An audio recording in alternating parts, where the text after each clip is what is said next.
Well, birds migrate like clockwork, arriving and leaving at the same time each year. But several species of birds are migrating earlier each year. A new report by the National Audubon Society is sounding the alarm about climate change. It claims the Baltimore oriole will probably no longer live in Maryland, and the trumpeter swan is in danger of extinction. Matt Reetz is the executive director of the Madison Audubon Society. Welcome to Line of Five. Thank you very much. Briefly tell us about this study. What did they find? Well, last week the National Audubon Society released the results of a very comprehensive and really unprecedented report of a research study that documents that over half of the bird species in the United States and Canada face threats due to global warming. And so we're talking about 314 species that stand to lose more than half of their current distributions over the next 60 to 70 years. Wow, so that is pretty startling. Staggering.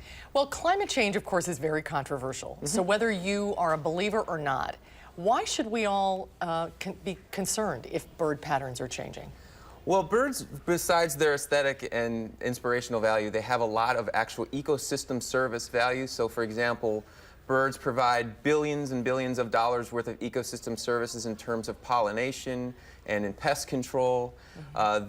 They are also bioindicators of potential problems that could affect us in our daily lives as well, not even just our quality of life, but also economically. So we're going to see under climate change, changes in the growing season for farmers, as well as more and more extreme weather events, which we've been seeing over the past few years here in Wisconsin already.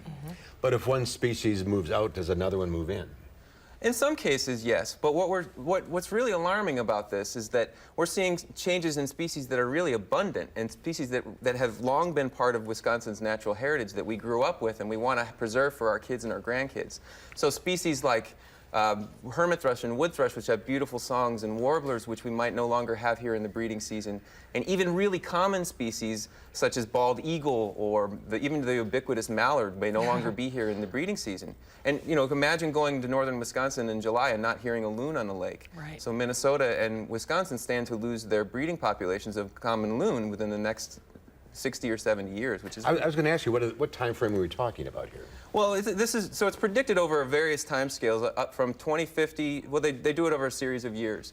But what we're seeing is this is happening now. So this isn't something that we're going to have to deal with later on. It certainly is something we'll deal with later on. But we're seeing these changes now. We're seeing changes in migration patterns. We're seeing changes in the distribution of these organisms. So this isn't necessarily a problem for the future. It's requiring us to act right now.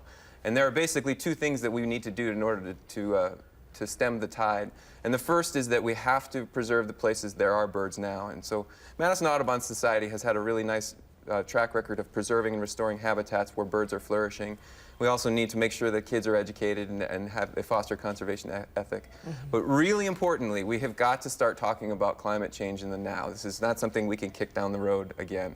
It's not a business as usual type approach now. So we need to start actually making changes and forcing our policymakers to make more sweeping and comprehensive climate change policy changes. It's a grim report. Yeah, it is.